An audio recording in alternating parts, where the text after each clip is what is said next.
Hello everyone and welcome back to a new session in which we will study about transformer. Yes, as you can see in front of you, uh, we are going to start transformer topic today. So without wasting time, let us start. Okay, so here we have the definition of transformer, but with before the definition of transformer, let us see for what it is used. You know, different different electrical appliances works on different value of voltage. So if you want to change the value of voltage from one to another, then what can you use? Yes, that device is transformer. With the help of transformer, we can do the same thing. We can change the value of voltage from one to another. Okay, we can make it a greater one or we can make it a smaller one, and this can be done, yes, with the help of transformer. Now if you will be asked that what is the working principle of transformer, then your answer must be principle of mutual induction. Principle of mutual induction is the working principle of transformer, right? So till now we studied about its definition. Let us carry it once more. Transformer is a device by which we can change or transform an alternating voltage from one to another of greater or smaller value. What is its principle? Its principle is principle of mutual induction. What does transformer have? Now let us see. It has a two set of coils, right? How many coils? There are two coils present in the transformer. Okay, and both the coils are insulated from each other. Insulated means अलग अलग रहती हैं, उन दोनों के बीच में कोई भी कांटेक्ट नहीं होता है किसी भी तरह का. They are wound on a soft iron core. There is a core which is made up of soft iron and both the coils are wrapped over there, either one on the top of other or you can have separate limbs. मतलब अभी समझाता हूँ बच्चों, एक minute दीजिए आप. देखिए ये मैं आप लोगों को फिगर दिखाई यहाँ पर. इस फिगर में हमें पता चल रहा है जो यहाँ पर ए वाली फिगर है ना, इसमें क्या है, इसमें देखिए प्राइमरी और सेकेंडरी दोनों को क्या है, एक ही जगह पर लपेटा जा चुका है और यहाँ पर प्राइमरी कॉइल को अलग, सेकेंडरी कॉइल को हमने अलग से वुंड कर रखा है. जो कोर है हमारी वो किसकी बनी हुई है, सॉफ्ट आयरन कोर यहाँ पर हमने ली है. ठीक है, चलिए अपने टॉपिक पर वापस आते हैं. अभी तो कहाँ पर थे हम? हाँ, सॉफ्ट आयरन कोर होगी, या तो आप एक के ऊपर एक लपेट देंगे या फिर अलग अलग लपेट दिया जाएगा, प्राइमरी कॉइल और सेकेंडरी कॉइल. ये होते हैं दो नाम उन दो कॉइल्स के. One coil is called primary coil, other coil is called secondary coil. Primary coil is also called input coil, while you can say output coil is known by the name secondary coil. भाई primary को क्या कहेंगे? Primary को वो primary होगी जहाँ पर हम इनपुट अप्लाई करेंगे, और सेकेंडरी कॉइल कौन सी होगी? जहाँ पर हम आउटपुट गेन करते हैं. That coil is known as secondary coil. Yes, after this what we can have here, we have ns. Ns is what? Ns is the number of turns present in secondary coil and np is the number of turns present in the primary coil. These all things we studied here. Now let us move to the next page. Okay, so on the next page what do we have? ये मैंने आप लोगों को यहाँ पर दिखाई दिया था. We have two options. In either way we can wrap primary and secondary coil together on the soft iron core, right? After that what else we have here? Look here. So next is about working of transformer, how a transformer works. Let us read first. An alternating voltage is applied to primary. भाई primary क्या है? जहाँ पर हम apply करेंगे input. Resulting current, जो current produce होगा, and जो करंट होगा वहाँ पर प्राइमरी कॉइल में क्या करेगा? वो एक अल्टरनेटिंग मैग्नेटिक फ्लक्स प्रोड्यूस करेगा. That flux will link with the secondary and an EMF is induced in it. Value of this EMF depends on the number of turns in the secondary. अब कैसे depend करेगा ये हम बाद में देखेंगे. अभी तो ये हमने पढ़ लिया, अब मैं आपको फिगर के हेल्प से समझा देता हूँ. ठीक है, इससे समझाना बहुत ईजी होगा. देखिए, this primary will be connected to the AC input. Alternating current will start flowing through this coil like this. Okay, then because of this alternating current an alternating magnetic flux will be produced here in the primary coil. That magnetic flux will be varying magnetic flux. ये जो flux की value होगी जो produce होगा, ये flux कैसा होगा, ये वेरिंग फ्लक्स होगा। इसका क्या कारण है भाई, इसका कारण ये है कि करंट जो है it is alternating current and alternating current changes its value with respect to time. Time के साथ साथ करंट की वैल्यू चेंज हो जाती है, तो करंट की वैल्यू चेंज होगी तो फाई की वैल्यू भी चेंज होगी। This varying magnetic flux will go to the secondary and link with it. Secondary के साथ जाकर के लिंक करेगा। And we know that in the principle of mutual induction, if in a coil we produced varying magnetic flux, that varying magnetic flux, if it is linking with another coil, then in the other coil an EMF will be induced, and that EMF will be given by using law of Faraday.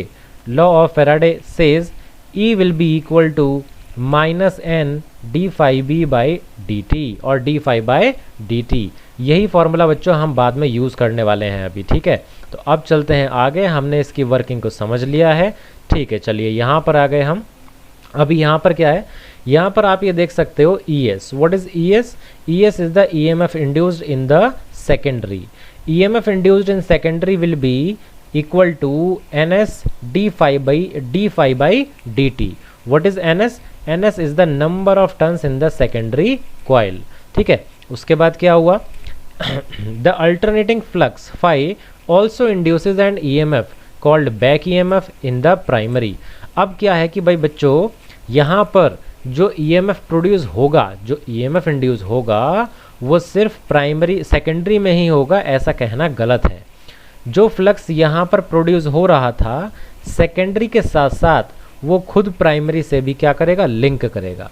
That's why in the primary coil also an EMF will be induced and it will be known as EP। अब EP की value कितनी होगी भाई, same formula है, same फॉर्मूले की help से क्या करेंगे हम EP को भी लिख सकते हैं। If NP is the number of turns in primary coil then we can write formula for EP। EP is equals to minus NP d phi by dt, जैसे यहाँ पर हमको दिख रहा है। अब उसके बाद क्या है, उसके बाद हमने कहा कि EP जो है हमने वोल्टेज VP के बराबर मान लिया। जो EMF है प्राइमरी में वो वोल्टेज के बराबर मान लिया। ऐसा कब हो सकता है, देखिए आप लोगों ने इक्वेशन पढ़ी होगी E is equals to V plus IR, है ना, ये चीज़ पढ़ी होगी। अगर हम ये इक्वेशन प्राइमरी कॉइल के लिए लगाते हैं, बहुत इंपॉर्टेंट चीज़ है ये, ध्यान से समझना। If we apply this equation for the primary coil and we are considering that primary coil has very less resistance, मतलब उसका रेसिस्टेंस लगभग कितना है, its resistance is approximately equal to 0। in that case we can say that E will be equal to P or we can say EMF will be equal to voltage। with the help of this we have written here EP is equal to VP। Primary का EMF voltage के equal हो जाएगा। And in the same way we can write ES is equals to VS।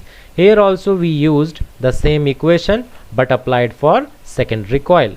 In the secondary coil, remember because secondary coil we will keep open circuit, because of this open circuiting current will be 0, current flowing will be 0। So this time because of current this term is going to be 0 and E ultimately becomes equal to V and so we can write ES is equals to VS। इसीलिए हम ES को यहाँ पर VS के बराबर लिख देंगे। यहाँ पर क्या है, यहाँ पर EMF वोल्टेज के बराबर हो रहा है R की वजह से, यहाँ पर EMF वोल्टेज के बराबर हो रहा है करंट की वजह से।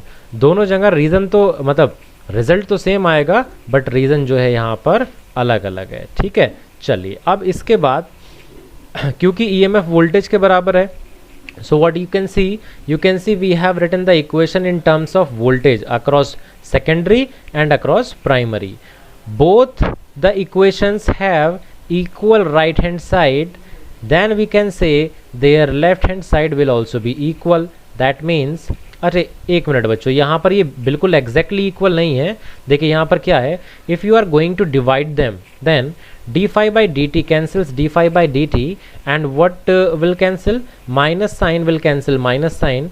You will be having ultimately Vs upon Vp is equal to Ns upon Np. So this ratio we are getting here from the EMF, or you can say the voltage equation, right? Now this equation, this ratio we obtained when we were having some assumptions. So what are those assumptions? Primary resistance is very small and also secondary current is very small. Same flux flows through both primary and secondary. मतलब जो flux flow हो रहा है, अगर phi जो है flux primary में produce हुआ था तो पूरा का पूरा फ्लक्स सेकेंडरी से जाकर के लिंक हो गया. एक अजम्पशन हमारी ये है, ठीक है. सेकेंडरी में जो करंट है वो भी बहुत कम मान करके हम चल रहे हैं. अब देखिए एक चीज़ है यहाँ पर, if the transformer is 100% efficient, 100% efficient, what is its meaning? Its meaning is if there will be no energy loss, in that case whatever will be your input power, it will be equal to output power. Power formula is given by product of voltage and current. So we can say input power, that means VPIP, will be equal to output power, that is VSIS. From here again we can have one ratio, you can say Vs upon Vp. If you try to find out from here, you get Ip upon Is. This ratio you will get. But in the previous case we got Vs upon Vp is equals to Ns. Ns upon Np. So what you can say with the help of both equations? You can say that the three ratio will be equal to each other, right? तो हमारे पास क्या है बच्चों, तीन ratio आ गए जो एक दूसरे के इक्वल हैं. और रेशो किस तरीके से हैं देखिए, सिर्फ करंट में जो पैटर्न है वो अपोजिट हो रहा है, otherwise the pattern is same for voltage and the number of turns. And what is that pattern? Pattern is secondary secondary upon primary primary, but for current it is primary upon secondary. तो ये चीज़ भी आप लोग ध्यान रखना. उसके बाद में what we can say from here, we can say from here that Vs will be equal to, भाई हम ऐसे लिख सकते हैं, और Is को क्या लिख सकते हैं, इस तरीके से लिख सकते हैं, है ना. Is को हमने लिखा है यहाँ पर Ip के टर्म्स में, और Vs को लिखा है हमने Vp के टर्म्स में. किसकी हेल्प से लिखा है? इन्हीं दोनों रेशोज़ की हेल्प से हमने इनको लिखा हुआ है यहाँ पर, ठीक है. अब इसके बाद नेक्स्ट आगे चलते हैं. If the secondary coil has greater number of turns, ठीक है. अब नंबर ऑफ टर्न्स की बात हो रही है. If in the secondary coil we have more number of turns than the primary coil, then what can you say? What can you call to that transformer? You can call that transformer as a step up transformer. You can call it as step up transformer. क्योंकि step up transformer से आपको secondary पर क्या मिलेगा? ज़्यादा voltage मिलेगा. Secondary पर आपको ज़्यादा वोल्टेज मिलेगा, ठीक है. और इसके बाद जो है एक टाइप का और आएगा यहाँ पर ट्रांसफॉर्मर, ठीक है. अभी देखते हैं कौन सा आएगा. Step down transformer. You can see here step down transformer. Which transformer can be called step down?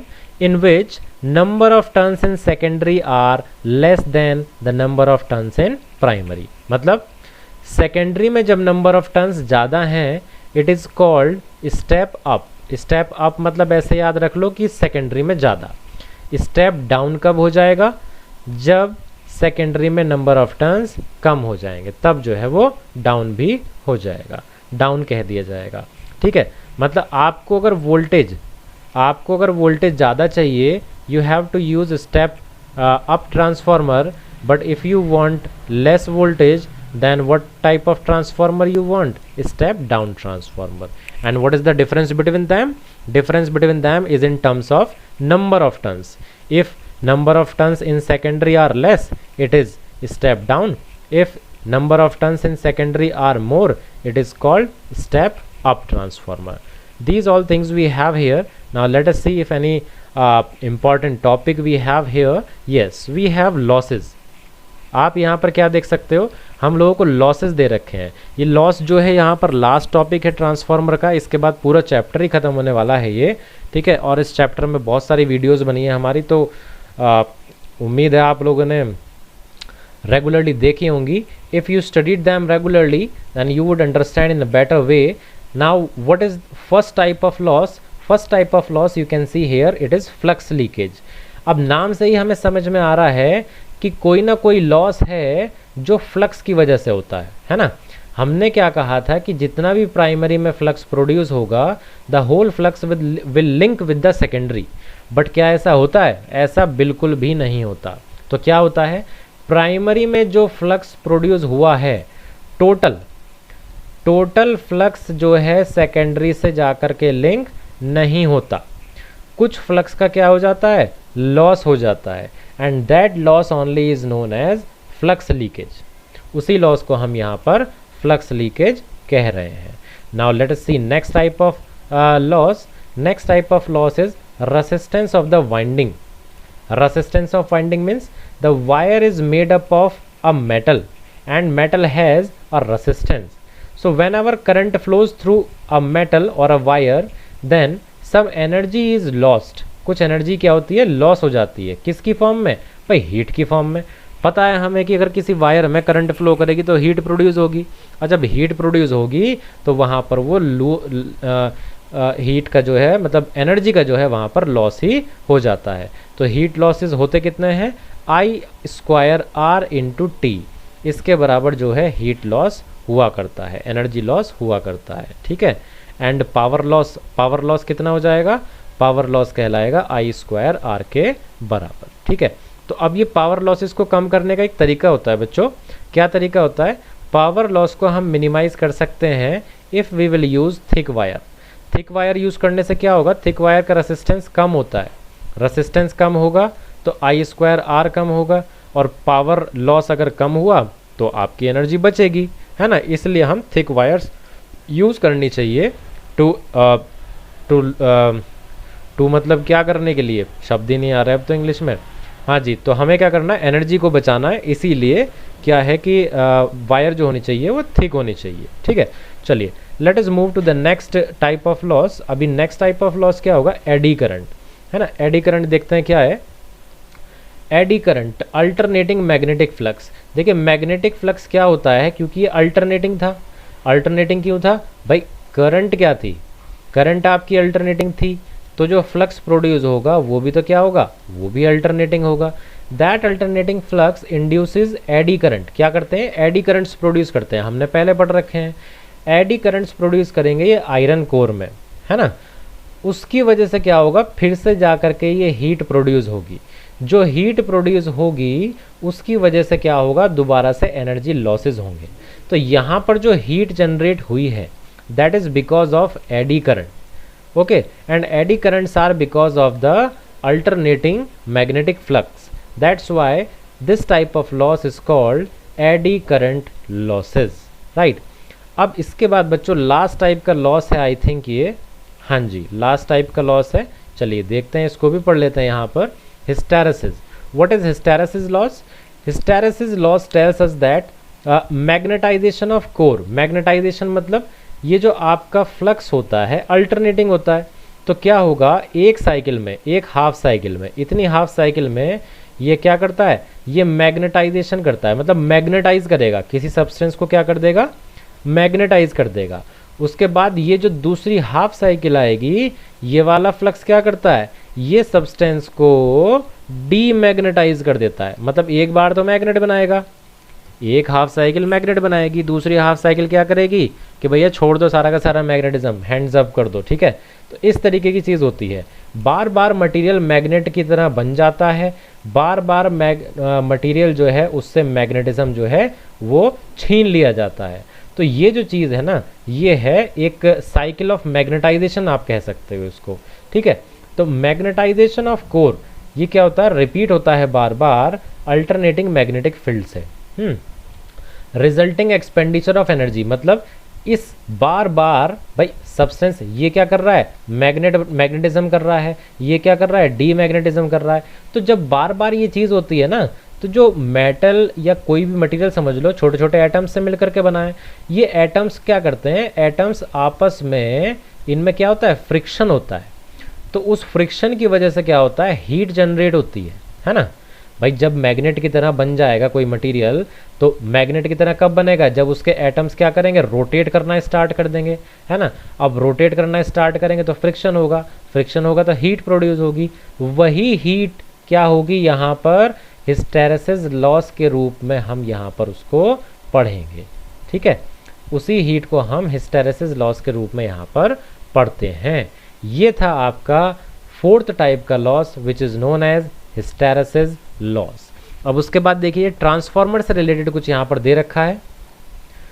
ये क्या है, देखिए इसको भी पढ़ लेते हैं, इंटरेस्टिंग है।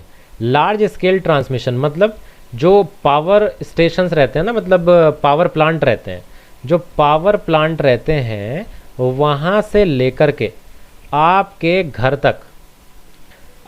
घर तक जो है इलेक्ट्रिसिटी किस तरीके से आती है, वो यहाँ पर आप लोगों को समझा रखा है। क्या होता है कि लॉन्ग डिस्टेंस ट्रैवल करना पड़ता है इलेक्ट्रिसिटी को, है ना, तो उसके लिए ट्रांसफार्मर की ज़रूरत पड़ती है। अब क्या कारण है, ट्रांसफार्मर्स की हेल्प से पहले हम क्या करते हैं, वोल्टेज को स्टेप अप करते हैं, मतलब वोल्टेज बढ़ाया जाता है, ठीक है। अब वोल्टेज अगर बढ़ेगा बच्चों तो करंट क्या हो जाएगा, घट जाएगा। वोल्टेज बढ़ेगा तो करंट घट जाएगा, क्यों घट जाएगा, देखिए V S upon V P कितना आया था, V S upon V P आया था I P upon I S. अब यहाँ देख रहे हो आप, ये क्या है, इन्वर्सली प्रोपोर्शनल है, तो वोल्टेज हमने बढ़ाया तो करंट क्या हो जाएगा, घट जाएगा, करंट इज रिड्यूस्ड, और इसी वजह से क्या होगा, आई स्क्वायर आर भी क्या हो जाएगा, बहुत कम हो जाएगा, ठीक है। अगर आई स्क्वायर कम हो गया तो उसके बाद देखिए it is then transmitted over long distance, उसके बाद स्टेप अप करने के बाद हम उसे भेजते हैं। भेजने के बाद सबसे पहले क्या आता है, एक एरिया का सब स्टेशन आता है, जैसे आप कहते हैं ना छोटा बिजली घर, है ना, इस तरीके का हर कॉलोनी में मतलब आसपास में होता ही है। नियर द कंज्यूमर्स, कंज्यूमर्स के आसपास होता है। There the voltage is stepped down and it is further stepped down. तो मतलब देखो क्या, मतलब पूरी जर्नी क्या है, जर्नी कुछ ऐसे है, देखिए पहले तो पावर प्लांट में जो है इलेक्ट्रिसिटी बन गई, उसके बाद उसको लॉन्ग डिस्टेंस ट्रांसमिशन कराया, फिर क्या हुआ, एक सब स्टेशन मतलब छोटा बिजली घर आ गया, वहाँ पर उसको क्या करते हैं हम, स्टेप डाउन करते हैं, वहाँ से फिर क्या होगा, फिर से इसको स्टेप डाउन करा जाएगा, स्टेप डाउन करा गया। अब ये कौन सा वाला स्टेप डाउन करा गया, जो आपके गली में ट्रांसफार्मर रखा रहता है ना, वहाँ पर स्टेप डाउन किया जाता है। गली में जो ट्रांसफार्मर है वहाँ से स्टेप डाउन करा जाता है 240 वोल्ट पर, देखिए यहाँ लिखा भी है 240 वोल्ट पर जब स्टेप डाउन कर देते हैं, उसके बाद वो 240 वोल्ट जो है आपके होम स्वीट होम में ये पहुंचता है। इस तरीके से पावर का ट्रांसफ़र होता है from the power plant directly to your home. ये नहीं कि सीधे के सीधे जहाँ से इलेक्ट्रिसिटी हमने बनाई और वहाँ से ला करके आप लोगों के घर पर भेज दी, ऐसा कुछ नहीं होता है, बीच में बहुत दुनिया भर की चीज़ें हो जाती हैं, ठीक है। तो आप लोगों का यहाँ पर ये चैप्टर हो गया ख़त्म। वीडियो हो गई है कुछ 22-23 मिनट की। अगर कोई चीज़ आप लोगों को समझ में नहीं आई होगी तो पूछ लीजिएगा, कमेंट सेक्शन में पूछ लेना, कहीं भी पूछ लेना, ठीक है। चलिए फिर अब नेक्स्ट वीडियो में मिलते हैं। आज की एनर्जी यहीं पर ख़त्म हो गई, साथ ही वीडियो भी ख़त्म हो गई। कोई चीज़ समझ में नहीं आई होगी आप लोग पूछ लेना, ठीक है। टॉपिक बहुत इंपॉर्टेंट है, एग्ज़ाम्स में बहुत बार पूछा जाता है इसमें से, या तो ट्रांसफार्मर के बारे में पूछा जाता है, उसके प्रिंसिपल के बारे में पूछा जाता है, ठीक है। इसके कंस्ट्रक्शन के बारे में पूछ सकते हैं। एक बार तो सिर्फ लॉसेस के बारे में आ गया था कि लॉसेस के बारे में बताओ, और क्या पूछा जा सकता है, इस पर बेस्ड न्यूमेरिकल भी आ सकता है भाई, है ना। तो कुछ भी चीज़ देखो आ सकती है, मतलब कुल मिलाकर के जो है ना, ये टॉपिक जो है बहुत ज़्यादा इम्पॉर्टेंट है। आप लोगों को इसको सबसे पहली प्रायोरिटी देनी है जब आप ये चैप्टर पढ़ रहे होंगे, ठीक है। तब आज की वीडियो अब यहीं पर ना रोक देते हैं हम। अब नेक्स्ट वीडियो में हम स्टडी करेंगे कोई नया टॉपिक, नया चैप्टर स्टार्ट करेंगे। Till then you keep revising all the things and make notes regularly. Okay, take care and be safe.